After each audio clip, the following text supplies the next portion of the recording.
Telugu Desam party ప్రతిపక్షంలో ఉండగా వినిపించే పేరు నందమూరి. అధికారంలోకి వచ్చాక అసలు వినిపించదు కూడా. ఎందుకంటే పార్టీ కష్టకాలంలో ఉంటేనే నందమూరి కుటుంబ సభ్యులకు ప్రస్తావిస్తారు టీడీపీ నేతలు. 2019లో వైసీపీ అధికారంలోకి వచ్చిన తర్వాత జరిగిన అన్ని ఎన్నికల్లో టీడీపీ ఓడిపోయింది. పార్టీకి ఊపు రావాలంటే జూనియర్ ఎన్టీఆర్ ఎంట్రీ ఇవ్వాలని చాలా మంది సీనియర్లు కోరుకున్నారు. అయితే 3 పార్టీల పొత్తుతో చంద్రబాబు గట్టకెక్కగలిగారు. ఇప్పుడు 18 నెలల పాలన పూర్తి చేసుకున్నారు. కానీ నందమూరి కుటుంబ సభ్యుల ప్రస్తావన లేదు పార్టీ. కనీసం వారికి గౌరవ మర్యాదలు పార్టీలో దక్కడం లేదన్న విమర్శ ఉంది.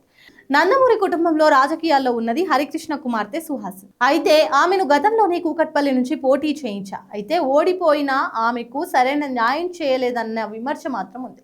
తెలంగాణలో తెలుగుదేశం పార్టీ అడ్రస్ గల్లంతైంది. ప్రస్తుతం ఆ పార్టీకి ఉనికి కూడా లేదు. 2023 ఎన్నికల్లో పోటీ చేయలేదు. 2024 సార్వత్రిక ఎన్నికల్లో సైతం పోటీ చేయలేదు. నిన్నటి స్థానిక సంస్థల ఎన్నికల్లో సైతం పోటీ చేయలేదు. కానీ నందమూరి హరికృష్ణ కుమార్తె సుహాసిని మాత్రం తెలంగాణ టీడీపీలో ఇప్పటికీ యాక్టివ్ గానే ఉన్నారు. ఏపీలో అధికారంలోకి వచ్చింది టీడీపీ కూటమి ప్రభుత్వం. కేంద్రంలో సైతం టీడీపీ కీలక భాగస్వామి. ఇటువంటి సమయంలో ఆమెకు సరైన ప్రాధాన్యం ఇవ్వాల్సిన అవసరం చంద్రబాబుపై ఉంది.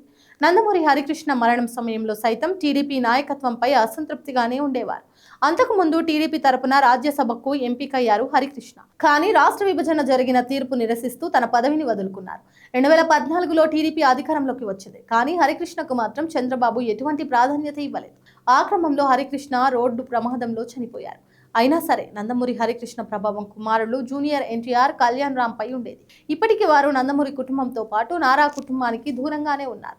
ఒక్క నందమూరి సుహాసిని మాత్రం చంద్రబాబుతో మంచి సంబంధాలు కొనసాగిస్తున్నారు. కానీ ఆమెకు న్యాయం చేయడంలో మాత్రం చంద్రబాబు విఫలమయ్యారు. 2024 ఎన్నికల్లో చంద్రబాబు గెలిచారు. ఈ రాష్ట్రానికి ముఖ్యమంత్రి అయ్యారు. ప్రమాణ స్వీకార సమయంలో నందమూరి రామకృష్ణ భావోద్వేగానికి గురయ్యారు. భావ ప్రమాణ స్వీకారం చేస్తున్న సమయంలో ఆయన కంట కన్నీరు కాస్తూ జయ జయ ధ్వానాలు చేశారు. అటు నందమూరి బాలకృష్ణను సైతం ఉపయోగించుకున్నారే తప్ప ఎటువంటి పదవి ఇవ్వలేదు.